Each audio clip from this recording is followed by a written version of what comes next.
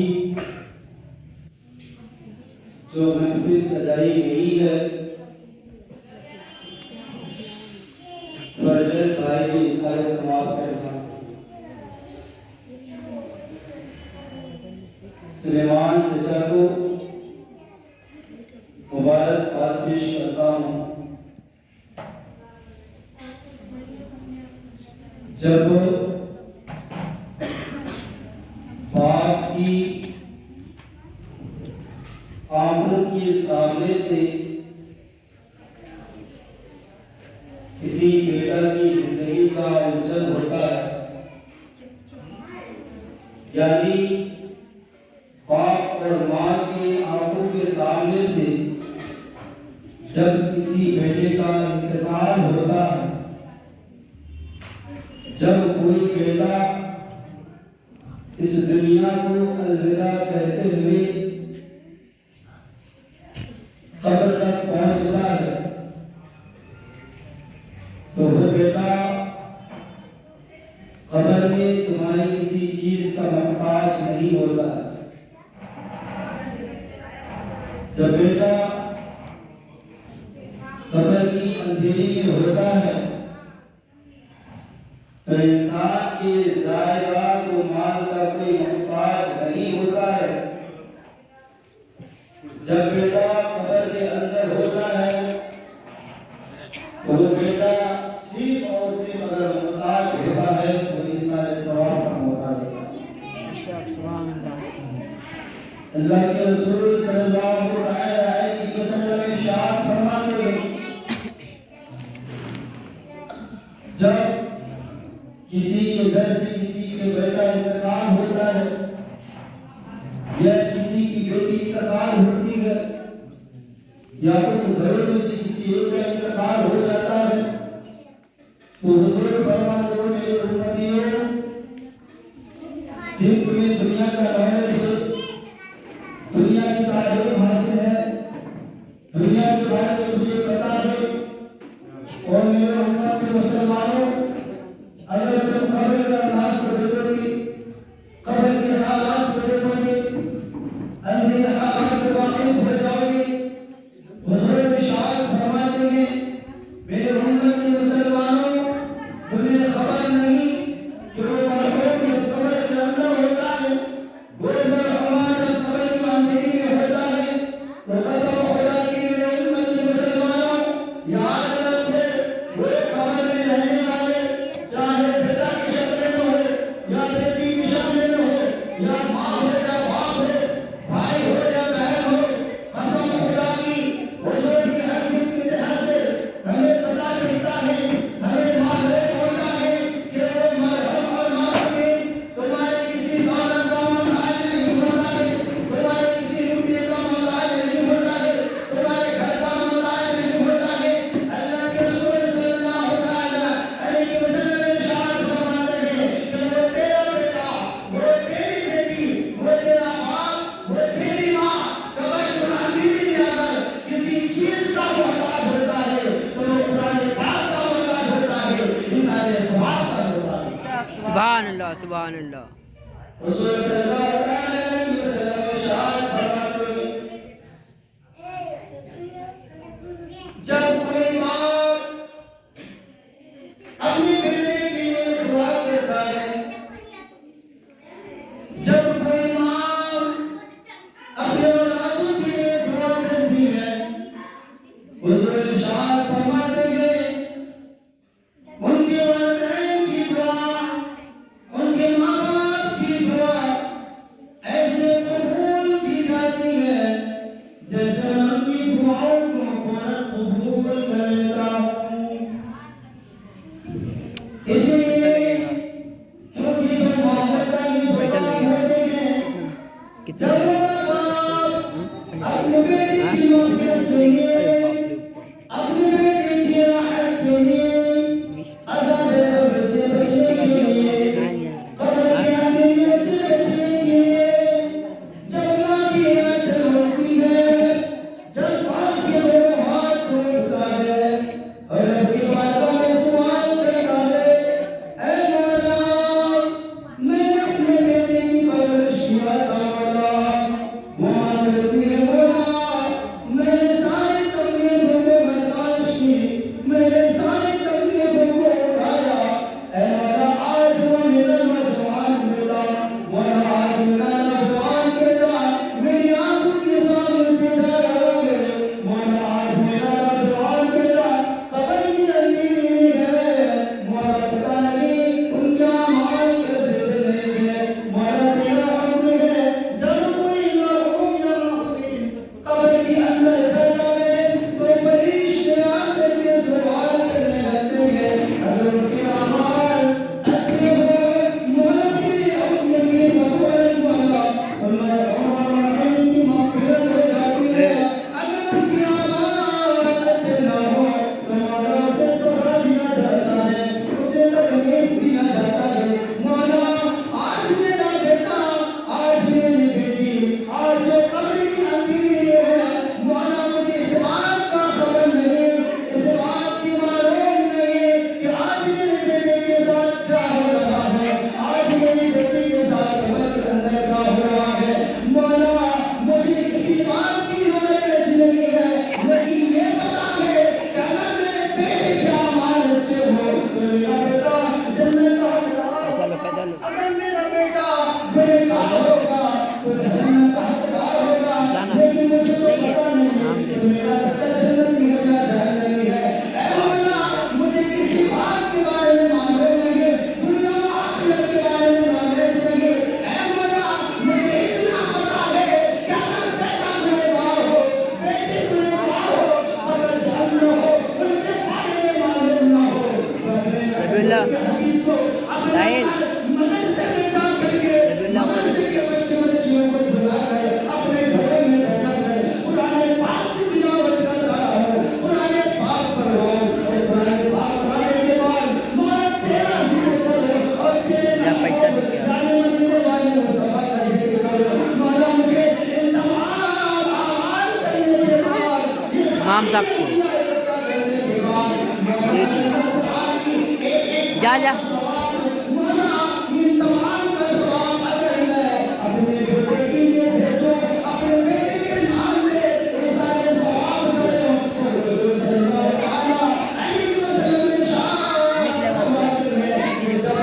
किसी मरहूम या बहुत रहा आगे खिला दे दो कुरान मुक़द्दस को पढ़कर, कुरान पाक की आयत को पढ़कर, कुरान को पाक को पढ़ करके जब किसी के नाम पे सारे सवाब किया जाता है, उनकी मग़फ़िरत के लिए दुआ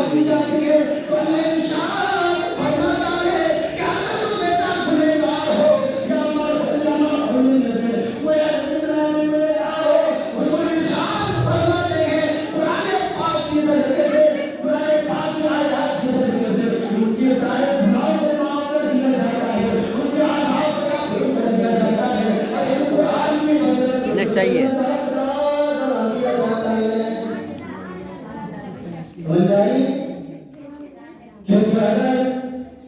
आज सुलेमान अगर अपने घर में अगर खुदा ने बात पढ़वाए ऐसा जवाब के नजदीक मुनादी किए गए तो इसका मतलब यह होता है कि मेरे अंदर कोई मालूम है कि अगर मैं अपने घरों में बैठकर अपनी किताबें नहीं दुनिया वालों की किसी किताब को पढ़ा लेती नहीं बल्कि अपने कदीम की कुरान मजीद पढ़ा करके अपने घरों में तमाम बच्चों को बुला करके अपने बेटे के नाम पर सारे सवाब करो तो मेरा अकीदा है मेरा ईमान है कि मेरी दुनिया मौजूद हो जाएगी। सुभान अल्लाह, सुभान अल्लाह। तमाम उम्मतें मुस्लिमा जो हुजूर के चाहने वाले हैं जो हुजूर के मानने वाले हैं जो हुजूर के नाम पर ईमान रखते हैं तो उसके घर में महफिलें मुनक्किद होती हैं इस सारे सवाब को प्रोग्राम होता है उनके घरों में कुरान पढ़ाई जाती है उनके घरों में ज़िक्रुल्लाह होता है उनके घरों में ज़िक्र हबीबुल्लाह होता है और रसूल की हदीस है जिस घर में रब्बे कदीर का कुरान का ज़िक्र किया जाए रब्बे कदीर का ज़िक्र किया जाए रब्बे कदीर का ज़िक्र किया जाए और अल्लाह के रसूल सल्लल्लाहु अलैहि वसल्लम की हमदो सलाम की जाए अल्लाह इरशाद फरमाता है उन घरों में रहमत की बरसात होती है उन घरों में चंदों से ज़्यादा और उन घर में अगर कोई बला आने वाली होती है कोई मुसीबत आने वाली होती है कोई तकलीफ होने वाली होती है तो अल्लाह के रसूल सल्लल्लाहु अलैहि वसल्लम इरशाद फरमाते हैं ऐसे महफिल की वजह से उनकी बलाएं कट जाती है उनकी मुसीबतें कट जाती है उनकी तकलीफ दूर हो जाती है। सुभान अल्लाह, सुभान अल्लाह, सुभान अल्लाह। मेरी उम्मत के नौजवानों आज इसलिए सुलेमान जजारी इसारे सुबह के नाम की महफिल पर है मुसलमान का ये अकीदा है हर मौमीन का अकीदा है कि इसारे सुबह की वजह से मरहूम और मरहूम की मग़फ़िरत होती है। आए एक अल्लाह की वसीला वली इरशाद फरमाते हैं इसारे सवाब के लिए चार तरीका है। पहला दुआए मग़फ़िरत यानी किसी की मग़फ़िरत के लिए दुआ करना ये इसारे सवाब है। दूसरा इरशाद फरमाते हैं किसी के लिए दुआए रहमत करना। तीसरा इरशाद फरमाता है इसारे सवाब बतौर नमाज़ जनाज़ा पढ़ना ये भी इसारे सवाब है। और आखिर में इरशाद फरमाते हैं कि किसी शख्स के लिए खास दुआ करना ये भी इसारे सवाब है। यानी कब्र में जाकर कब्रिस्तान में पहुंचकर किसी मज़लूम या मासूम के लिए दुआ करना ये इसारे सवाब है। इसारे सवाब का चार तरीका एक दुआए मग़फ़िरत दूसरी दुआए रहमत तीसरी दुआए मग़फ़िरत और चौथी क्या है किसी मरहूम के कब्र पर जाकर के दुआ करना। तीसरी आपका हो गया नमाज़ पढ़ना सॉरी पहली आपका दुआए मग़फ़िरत दूसरी है दुआए रहमत तीसरी है नमाज़ जनाज़ा और चौथी है कब्र पर जाकर किसी के लिए दुआ। अल्लाह की वसीला वली इरशाद फरमाते हैं कि इसारे सवाब के लिए ये चार तरीके हैं ये चार अंदाज हैं। इन अंदाज के जरिए से इस अंदाज के जरिए से इसारे सवाब किया जाता है। अगर किसी के घर से किसी के लिए दुआ की जाती है किसी के घर से किसी मग़फ़िरत की दुआ की जाती है तो हमें पहले ये सोचना चाहिए हमें ये ताअम्मुल करना चाहिए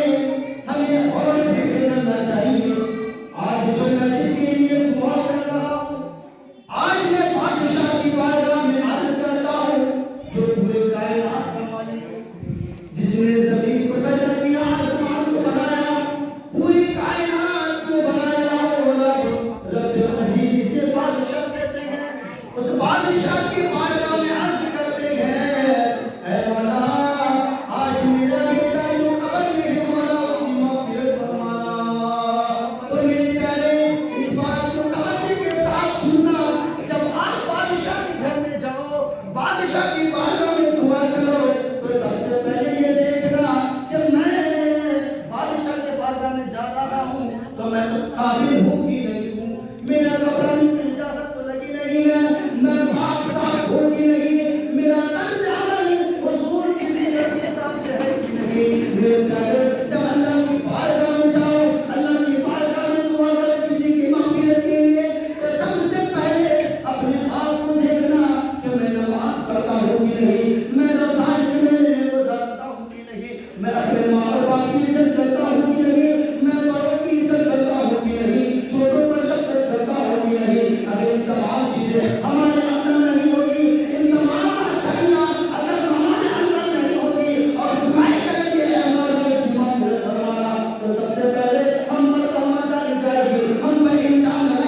अकबर। गिबत करना इतना बड़ा गुनाह, इतनी बड़ी सजा। जब आज हम अपने भाई को मरा हुआ गोश्त नहीं खा सकते, तो हुजूर इरशाद फरमाते हो, चाहे कोई सभी कौम का हो, कोई सभी धर्म का मानने वाला हो, जब कोई किसी की हिम्मत करता है, चाहे रिश्तेदार का हो, अड़ोस पड़ोस का हो, किसी का भी हो, किसी के साथ पर ताल्लुक लगाता है, किसी की हिम्मत करता है, वो ऐसा है जैसे और हुजूर सल्लल्लाहु अलैहि वसल्लम और एक हदीस है, हुजूर सल्लल्लाहु अलैहि वसल्लम शाह फरमाते हैं,